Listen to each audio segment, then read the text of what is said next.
Saint মার্টিনে আসার আগে অনেকজন অনেক কথাই বলছিল যে এখন ঢোকা যাচ্ছে না, অনেক রেস্ট্রিকশন, অনেক ঝামেলা।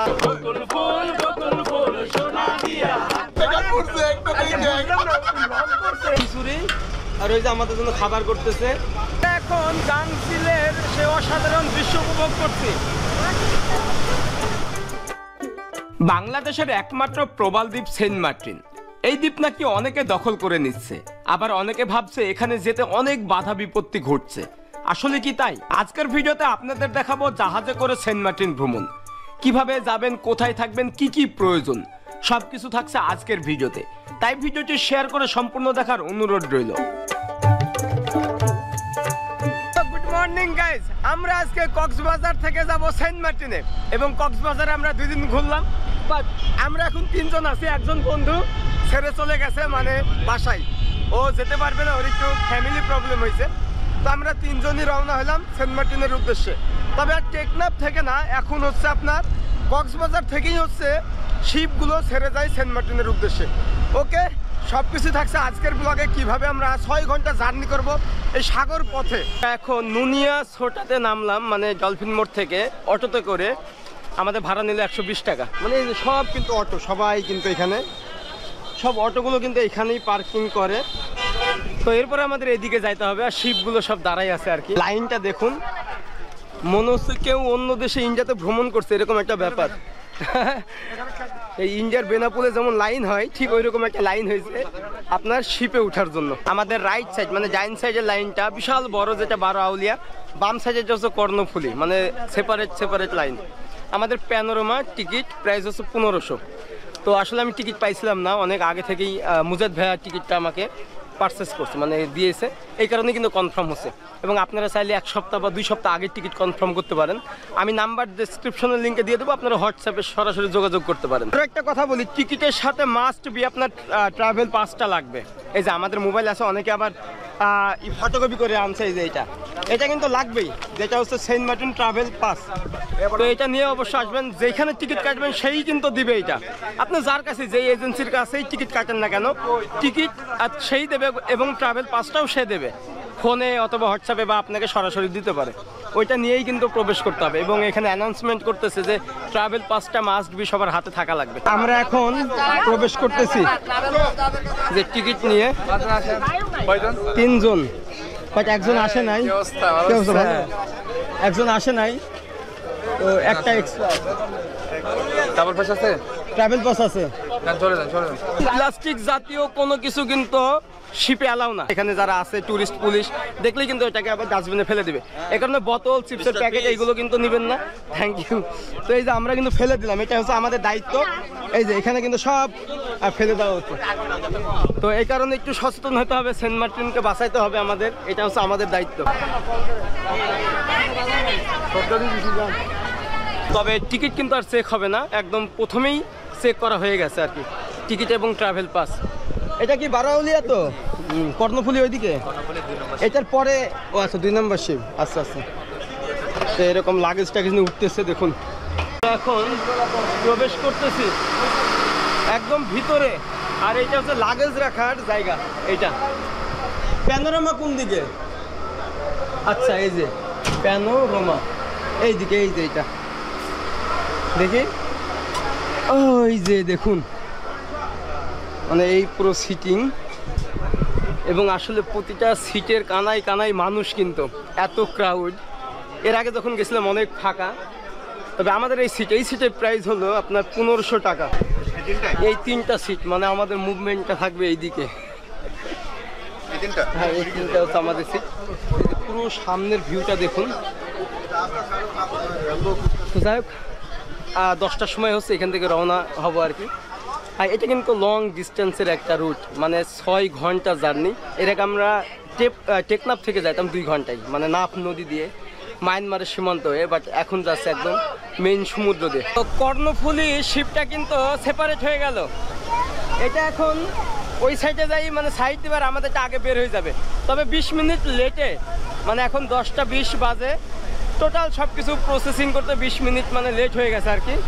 দেখুন মানে কি অসাধারণ ভিউ লাগতেছে, যে কর্ণফুলি। আর এটা হচ্ছে 12 আউলিয়া। সকাল 10:20 কক্সবাজার থেকে সেন্ট মার্টিন দ্বীপের উদ্দেশ্যে রওনা হই।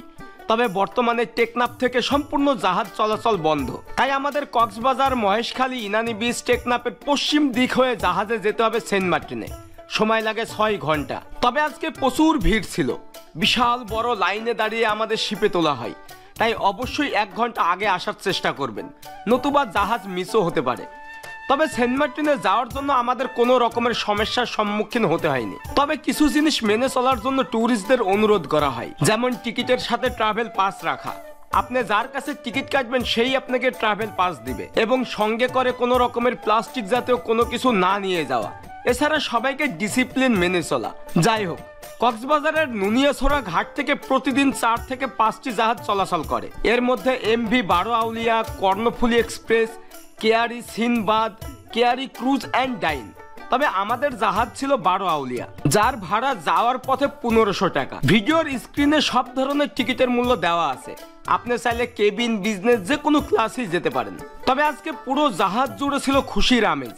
এবারের ভ্রমণে অনেকের সাথে পরিচিত হই, অনেকে পরিবার, আত্মীয় স্বজন, এছাড়া বন্ধু বান্ধব মিলে সেন্ট মার্টিন ভ্রমণে যাচ্ছে। কেউ বা জাহাজের উপরে সানডেক্সে বসে গানের আসর জমিয়েছে, আবার অনেকে টাস খেলে সময় পার করছে, অনেকে আবার পরিবার নিয়ে বসে গল্প করছে। সবকিছু মিলিয়ে গোটা একটা পরিবার মিলে যাচ্ছি বাংলাদেশের একমাত্র প্রবাল দ্বীপ সেন্ট মার্টিনে। আমরা এখন আছি সানডেক্স, মানে যেখানে চেয়ার সিস্টেম আছে অথবা স্ট্যান্ডিং আছে, বসে যেতে পারবে। স্ট্যান্ডিং এখন 2000 বা রিটার্ন, আর যেটা চেয়ার ওটা হচ্ছে 2500। দেখি একটু সাইড দেন, দেখুন সিটিং ছাড়া যেন না নেই, সিটিং ছাড়া। আর আমরা তো যেতে চাই, হ্যাঁ অবশ্যই আমরা যেতে চাই, এই জন্য তারা সিটিংও দিতে পারে না, কিন্তু তারা ব্লাগেই বিক্রি করে বেশি। আচ্ছা আচ্ছা, এটা অ্যাকচুয়ালি হচ্ছে এখানে অনেকজন বসে আছে, দেখুন কত লাগেজ, কিভাবে যাক, এটা কিন্তু অনেক কষ্টসাধ্য। তো সিটিং ছাড়াও কিন্তু সিট ছাড়া অতিরিক্ত যাত্রী আছে অনেক অনেক, মানে যারা বসে আছে। এখন যাইতে তো হবে ভাই, 2 মাস মাত্র সেন্ট মার্টিনের সিজন। তো এই যে দেখুন, যে এটা হচ্ছে সিটিং, মানে সানডেক, যার ভাড়া হচ্ছে যাওয়া আসা রিটার্ন 2500 টাকা। কি ব্যাপার, সেন্ট মার্টিন যাবা? বাহ, এই বয়সে ভ্রমণ করতেছো, ভালো আছেন আপু? যাক, বলো হাই। ও কিন্তু মুড অফ হয়ে গেছে, জ্বর আসছে। ও জ্বর, কি অবস্থা ভাই? ভালো, এই তো ভালো। সেন্ট মার্টিন না? ওকে, তো এইটা হচ্ছে একদম আমাদের পিছন সাইড। কলকাতায় দেখা হয়েছিল? আচ্ছা, ওর সাথে আমার কলকাতায় দেখা হয়েছিল। বাহ। আর তবে একটা কথা বলি, যে এখানে অতিরিক্ত যাত্রী অনেক আছে, যারা সিট পাই নাই আর কি। তো আমরা একদম পিছন সাইড থেকে। ভাইয়া কেমন আছে? অবস্থা? অনেকদিন পরে। আসসালামু আলাইকুম। ওয়ালাইকুম আসসালাম ওয়া রাহমাতুল্লাহি ওয়া বারাকাতুহু। এটাই তো জীবন না, এইভাবে বসে এটাই অ্যাডভেঞ্চার। হ্যাঁ হ্যাঁ, ভালো লাগছে। যাক, ভালো লাগলো, দেখা হয়ে গেল। বউগুলা আমার নামতে পারি না রে ভাই। কোথায়? বউগুলা আমার নামতে পারি না, এটাই তো সমস্যা। আচ্ছা, এটাই এগুলো হচ্ছে মুখে বলা।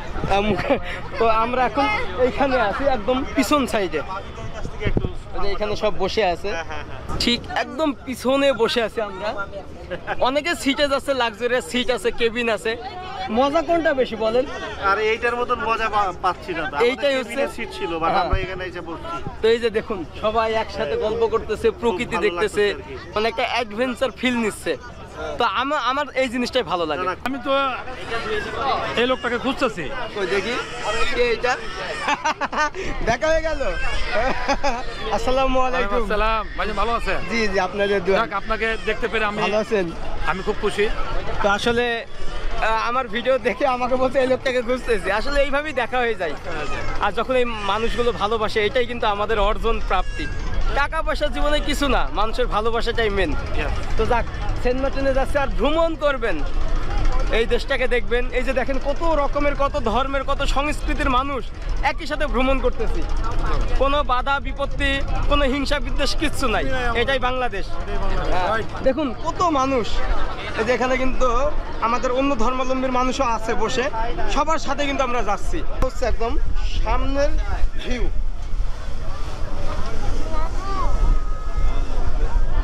আচ্ছা, মানে একদম আপনার সামনে থেকে ভিউটা পাবেন, ফিল করতে পারবেন আর কি। আর প্রচন্ড বাতাস, সব পরিবার একসাথে সেন্ট মার্টিন ভ্রমণ করছে। এবং এই সৌভাগ্য কিন্তু সবার হয় না, ভ্রমণের সৌভাগ্য কিন্তু সবার থাকে না আর কি। অনেকের হয়তো টাকা পয়সা আছে, দেখবেন যে তারা ঘুরতে পারে না।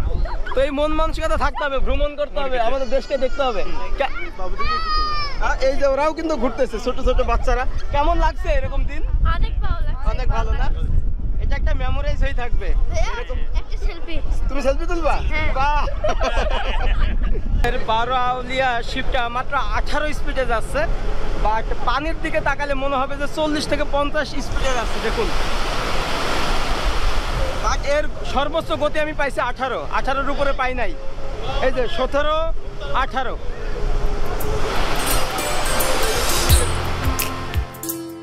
যেতে যেতেই দুপুর হয়ে যায়, তখন সূর্য মামা একদম মাথার উপরে।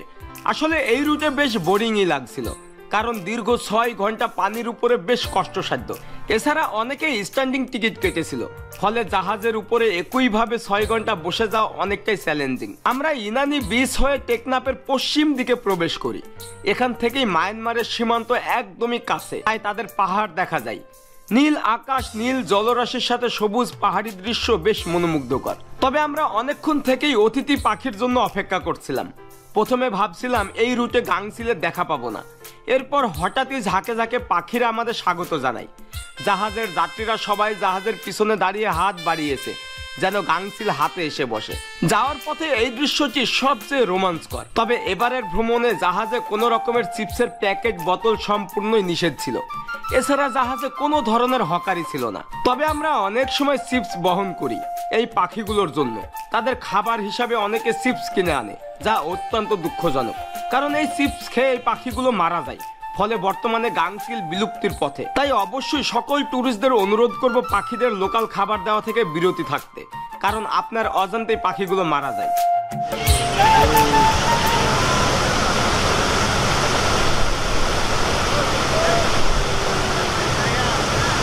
আমরা এখন গাংচিলের সে অসাধারণ দৃশ্য উপভোগ করছি।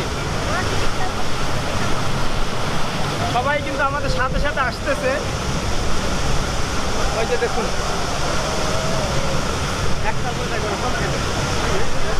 অনেকেই তো গাংচিলকে খাবার দিচ্ছে, চিপস দিচ্ছে। এটা সিগাল, কারণ এরা হচ্ছে কাঁচা মাছ শিকার করে খায়। আচ্ছা, এরা আমরা যদি বাইরের প্রসেস ফুড দিই, এরা তো মানুষের মতো, এদের হজম শক্তি না। তখন এই কারণে প্রচুর সিগাল মারা যাচ্ছে এবং সিগাল বিলুপ্ত হয়ে যাচ্ছে। আচ্ছা, এই কারণে এই কারণে তাই আমাদের যারা ট্যুরিস্ট আমরা সেন্ট মার্টিন রুটে যাতায়াত করি, সবাইকে এই ব্যাপারে সচেতন হতে হবে, কারণ সোশ্যাল মিডিয়াতে কিন্তু এটা নিয়ে আলোচনা হচ্ছে। আচ্ছা, এবং আপনারা নিজেরাও এটা করবেন না এবং অন্যরাও যেন না করে সেই ব্যাপারে। মানে অ্যাকচুয়ালি কি হয়েছে, আমরা যে পাখিগুলোকে চিপস বা যে কোনো বাইরের খাবার দিই, এই যে আমি দেখাই একটু, এই যে পাখিগুলো কিন্তু উঠতেছে। তো আমরা যে চিপসগুলো দিই বা বাইরের খাবারগুলো দিই, এগুলো খেলে নাকি ওরা মারা যায়। এই জিনিসটা হচ্ছে বললো যে পরিবেশ অধিদপ্তর আছে তারা। এছাড়া ট্যুরিস্ট পুলিশও এই কথা বলছিল।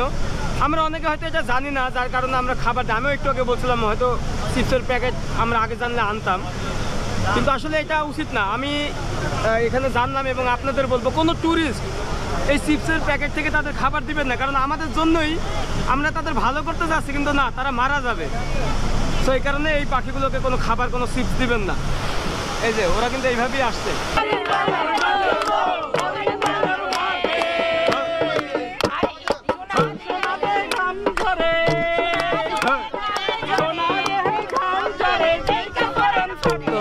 একবার ভাবেন, এই গহীন সমুদ্রের মাঝখানে এরকম সবাই গান গাচ্ছে, চিৎকার করে। Thank you. তো এটাই কিন্তু ভ্রমণের একটা স্বাদ, মেমোরাইজ। মানে আপনার সারা জীবন এটা থেকে যাবে, এই আনন্দটা। যখন আপনি প্রচন্ড ডিপ্রেশনে থাকবেন, তখন এই সিনটাই মনে পড়বে আপনার, যে না, আপনার জীবনটা অতটাও দুঃখী না যে আপনি কোনো একটা খারাপ কিছু করবেন। এখনকার অনেক মানুষই এইগুলো চিন্তা করে ডিপ্রেশনে থাকে, এই কারণে ভ্রমণ করতে হবে।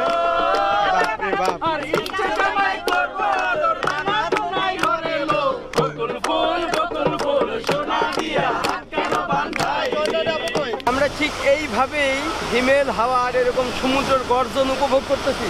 তুই বন্ধু, একটা কথা বলি, সেন্ট মার্টিনে আসার আগে অনেকজন অনেক কথাই বলছিল যে এখন ঢোকা যাচ্ছে না, অনেক রেস্ট্রিকশন, অনেক ঝামেলা বা অনেক প্রবলেম হচ্ছে, কিন্তু এর কিছুই না। আসলে বাংলাদেশের কিছু মিডিয়া, কিছু রিপোর্টাররা এমনভাবে নিউজ করে, টিআরপি পাওয়ার জন্য হোক বা ভিডিও ভাইরাল করার জন্য হোক, মনে হবে যে সেন্ট মার্টিন হয়তো অন্য দেশের দখলে চলে গেছে। বাট কোনো কিছুই না, জাস্ট কিছু মানে রেস্ট্রিকশন আনছে, মানে কিছু সীমাবদ্ধতা আনছে। সেটা হলো আপনার চিপসের প্যাকেট বা বোতল বা যেগুলো প্লাস্টিক সেগুলো বহন করতে পারবেন না। কিছু রুলস আনছে যাতে মানুষ ডিসিপ্লিনটা ভালোভাবে হয়, নিয়ম শৃঙ্খলাটা যেন ভালোভাবে পালন করে, শুধুমাত্র এইটাই, তাছাড়া কিছু না। বল আমরা আসতে কোনো ঝামেলা দিতে, কেউ কোনো জিজ্ঞেস করছে, জাস্ট টিকিটটা দেখালাম চলে আসতে হবে। আর আপনি যেখানে টিকিট কাটবেন সেই হচ্ছে ট্রাভেল পাস দেবে, সেই টিকিট দেবে। হোয়াটসঅ্যাপে দিলে সেটা দেখালেও এনাফ, আর কিছু দরকার নেই। সবাই দৌড়াদৌড়ি করছে, অনেক মানুষ স্ট্যান্ডিং টিকিট কেটেও আসছে। তো সময় আছে এখন 1 মাস, ভ্রমণ করেন। আপনি হচ্ছে সেন্ট মার্টিনে আসেন। আমরা হচ্ছে এখন শিপের ক্যান্টিনে আছি, তো এখানে খাবারের সব তালিকা কিন্তু আছে। বাট আমাদের হচ্ছে চিকেন, সাথে হচ্ছে এই যে এটা 200 টাকা চিকেন খিচুড়ি। এই যে এটা হচ্ছে খিচুড়ি, আর ওই যে আমাদের জন্য খাবার করতেছে। আসলে 6 ঘন্টা জার্নি, এই কারণে দুপুরে খাইতেই হবে, এরকম একটা ব্যাপার। তো এই সমুদ্রের মাঝখানেই খাবো আর কি। এই যে আমাদের খাবার রেডি, চামচ আছে, মানে এখানে টোটাল 3টা খাবার আছে, 600 টাকা। তবে এখানে কোনো পানির ব্যবস্থা নাই, মানে বোতল কিনতে পারবেন না, এমনি পানি খাইতে পারবেন, মিনারেল ওয়াটার। চিকেন খিচুড়ি 200 টাকা। তো ঠিক খাচ্ছে এরকম পানির পাশে, দেখুন মানে আমার পিছনেই পানি। আসলে এরকম জায়গা নেই, সিটে হচ্ছে একদমই অন্ধকার। কি দিয়েছে দেখি, এটা না, এর সাথে একটা চিকেন আছে। খেয়ে দেখ কেমন টেস্ট। চামচ দিছে, টেস্ট আছে। হ্যাঁ, তবে সব কিছু এক্সপেন্সিভ। তবে আপনারা হচ্ছে যখন কক্সবাজার থেকে আসবেন কিছু কিনে আনবেন ব্যাগে করে। তবে ওয়াটার বোতল দেখলাম অ্যালাউ না, তারপরে প্লাস্টিক কোনো জাতীয় অ্যালাউ না, তারপরেও ব্যাগের ভিতরে আনবেন। তো ওইটা মানে যাওয়ার পথে খাবেন, এবং সেন্ট মার্টিনে যে তখন কিন্তু খাবার পাবেন। বাট এইগুলো কিন্তু অনেক এক্সপেন্সিভ। দেখুন এটার দাম হচ্ছে 200 টাকা। তো একটা কথা বলবো, আপনারা যারা আসবেন তারা হচ্ছে কিছু খাবার নিয়ে আসবেন, চিপস বা বিস্কিট, কেক, এগুলো, যাতে এই যাওয়ার পথে প্রবলেম না হয়। এবং একবারে ডিরেক্ট হচ্ছে সেন্ট মার্টিনে যেয়ে খেতে পারেন। এখানে কিন্তু খাবার অনেক এক্সপেন্সিভ। ফাইনালি আমরা 6 ঘন্টা জার্নির পর 4টা 20 মিনিটে পৌঁছালাম সেন্ট মার্টিন দ্বীপে। এবং এই যে এখান থেকে কিন্তু একদমই কাছে দ্বীপটা দেখা যায়, ছোট্ট একটা দ্বীপ, ওই পাশেই হচ্ছে সেরা দ্বীপ। তবে খুব একটা বেশি ক্রাউড কিন্তু নাই। এবং আমাদের এই শিপে কিন্তু 1100 জন পর্যটক আছে, মানে ট্যুরিস্ট। তারা নামলে হয়তো বিচটা ভর্তি হয়ে যাবে আর কি। যেহেতু কক্সবাজার থেকে এই রুটটা, এই কারণেই কিন্তু 6 ঘন্টা লাগছে, যার কারণে অনেকেই বোরিং ফিল করছে। যদি এটা টেকনাফ থেকে হয়তো 2 ঘন্টায় হয়তো আমরা এই বিচে পৌঁছায় যেতাম। তো যাই হোক, এখানে নামবো, এরপরে হোটেল খুঁজতে হবে, হোটেলে যাইতে হবে, তারপর আমরা কালকে থেকে প্ল্যান করব কোথায় কোথায় ঘোরা যায়। এবং নামতেই আমাদের 20 মিনিট সময় লাগছে। তো যে যত তাড়াতাড়ি সম্ভব নেমে পড়ছে। এই যে দেখুন, ওই পাশে কিন্তু কর্ণফুলিটা এখন হচ্ছে জেটি ঘাটে পৌঁছাইলো। টাটা, বাই বাই, সুন্দর জার্নির জন্য। আর এই পাশে হচ্ছে কর্ণফুলি শিপটা এইমাত্র জেটি ঘাটে পৌঁছাইলো। তো যাই হোক, আবারও সেকেন্ডবারের মতো ওই যে ওইটা কিন্তু এখন পৌঁছাইছে প্রায় 40 মিনিট লেটে। একই সাথে কিন্তু ছাড়ছিল, বাট 12 আউলিয়া হচ্ছে আগে। এই যে এইটা দিয়ে কিন্তু আমাদেরকে যেতে হবে দ্বীপে। কি অবস্থা ভাইয়া? হ্যাঁ, ওয়েলকাম, থ্যাংক ইউ। এখানে কে বসে আছে দেখুন ভাই, এখানে কি হাফ প্যান্ট পরা আছে, অ্যালাউ আছে? হ্যাঁ, তো আমি আসছি বলে ওয়েট করতেছে অনেকক্ষণ, 1 ঘন্টা না, লেট আছে আমাদের। আর এখানে কিন্তু অনেকে দাঁড়ায় আছে, মানে এরাই হচ্ছে ব্যাক করবে। তো আপনি হচ্ছে এসে একদিন স্টে করে আপনি আবার পরের দিন ব্যাক করতে পারেন। প্রচুর মানুষ, মনে হচ্ছে আমি এয়ারপোর্ট দিয়ে যাচ্ছি। দুই পাশে মানুষ মানে ওয়েট করতেছে আত্মীয় স্বজনের জন্য। স্বাগতম জানাচ্ছি, ভালো আছেন? এই যে দেখুন দুই পাশেই। পরশু দিন মানে এট এ টাইম তো নামার এবং ওঠার সময়, হ্যাঁ, তখন যদি ওনারা যদি উঠা যায় তাহলে এমন একটা গ্যাঞ্জাম লাগে যে মানুষ নামতেও পারে না, উঠতে পারে না। আচ্ছা, এই কারণে এইভাবে একটু ডিসিপ্লিন করা হয়েছে। আগে যাত্রীরা নামবে, ভালো আছেন না? এই তো আমার পিছনে কিন্তু অনেক মানুষ। নামার পরে কিন্তু বিশাল একটা যানজট, মনে হবে যে আপনি ঢাকা নিউ মার্কেটে আসছেন অথবা গুলিস্তানে, এরকম একটা ব্যাপার। দুই পাশে এরকম অসংখ্য মানুষজন, মানে আমরা একদম মাঝখান দিয়ে এন্ট্রি হলাম। আর এই মানুষগুলো এখন এক্সিট হবে সেন্ট মার্টিন থেকে, যেহেতু 6টার সময় হচ্ছে এই শিপগুলো চলে যাবে কক্সবাজারের উদ্দেশ্যে। তার মানে রাত 12টার সময় পৌঁছাবে। সেন্ট মার্টিনে নামার পরে এরকম একটা ভ্যান নিলাম, এখানে কিন্তু অনেক অটো রিক্সা, এই যে দেখুন পুরো লাইন ধরে আছে। তো এগুলো হচ্ছে যখন আপনি নামবেন, একটু যদি দূরে যান তাহলে ভাড়া চাবে 300-400, বা আপনারা একটু বার্গেন করবেন 200-250 বা 150 বা 100-র ভিতরে। তো যাই হোক, এখন যাচ্ছে হচ্ছে মেরিন বিচ রিসর্টে, মানে যেখানে আমরা আজকে রাতে স্টে করব। এই যে আমাদের রিসর্ট, যেটা হচ্ছে মেরিন বিচ। আর ঠিক এইখান থেকেই কিন্তু ভিউটা দেখুন, যে একদম সামনে এরকম সমুদ্র সৈকত, আর ঠিক এইখানেই হচ্ছে মেরিন বিচ। আর এই যে আমার ভাইয়া, কি অবস্থা? এই তো বড় কি অবস্থা। আমরা একসাথেই লাঞ্চ করেছিলাম না, মনে আছে? অনেকদিন আগে যখন আমি প্রথম সেন্ট মার্টিনে এসেছিলাম, গত বছরে। তো আবারও আসলাম। এই যে রুমগুলো দেখেন কি সুন্দর, সেই সাথে নারিকেল গাছ, এখানে একটা মাচান আছে, এখানে বসে খাওয়া দাওয়া করতে পারবেন। ওই জায়গায় কিন্তু আরো অনেক রুম আছে, আমি এখন রুমটা দেখাই আপনাদের। এই যে আমার রুম, ওয়াও, মানে এরকম লাক্সারিয়াস রুম থেকে এরকম সমুদ্র সৈকতের যে সাউন্ডটা ওইটাও শোনা যাবে। তো এখানে পর্দা আছে, এখানে বিশাল বড় একটা মিরর। এইটা হচ্ছে ওয়াশরুমটা, একটু দেখাই। এই যে এটা হচ্ছে ওয়াশরুম, অনেক বড় কিন্তু। দেখ আমার পছন্দ হয়েছে রুমটা। কি টায়ার্ড, তাই দাদা? 6 ঘন্টা জার্নি, 6 ঘন্টা না? সেন্ট মার্টিন চলে আসছে। তো আসলে এই স্বপ্নের জায়গা, এবং ওদের খুব ইচ্ছা ছিল যে সেন্ট মার্টিন বা কক্সবাজার দেখবে, তো সেই আশাটা অবশেষে পূরণ হলো। এবং সত্য বলতে আমার কাছে বাংলাদেশের এই জায়গাটা সবথেকে বেশি ভালো লাগে, যখন আসি একদম একটা হ্যাপিনেস ফিল পাই। ওকে গাইজ, এই ভিডিওটা আজকে এখানেই শেষ করছি। সবাই ভালো থাকবেন, সুস্থ থাকবেন, এবং নেক্সট টাইম আমাদের ভিডিও আসবে সেন্ট মার্টিন নিয়ে। কোথায় কোথায় যাব, কত স্পট আছে, খাবার দাবার, সামুদ্রিক মাছ, এখানকার লোকাল জীবনযাপন, এভরিথিং। এবং এই ভিডিওটা অবশ্যই শেয়ার করবেন। আর আপনারা যদি সেন্ট মার্টিনে আসতে চান বা সেন্ট মার্টিনে আসবেন, আগে থেকে টিকিট কেটে আসবেন এবং এই হোটেলে আসতে পারেন একদম বিচের সাথে। এই যে দেখুন, আমি যদি গেটটা খুলি, এই যে সামনেই বিচ, ওইখানে গানের আসর হচ্ছে, ওই পাশে কিন্তু পানি, এখন কিন্তু ভাটা। তো আমি হচ্ছে ভিডিওর স্ক্রিনে নাম্বার দিয়ে দেবো এবং ডেসক্রিপশন লিঙ্কে নাম্বার দিয়ে দেবো, আপনারা যোগাযোগ করে হোয়াটসঅ্যাপে যোগাযোগ করে নিতে পারেন, কোনো সমস্যা নাই। ওকে, আর একটাই রিকোয়েস্ট, চ্যানেলটা সাবস্ক্রাইব করবেন। দেখা হবে নেক্সট ব্লগে, বাই, টাটা।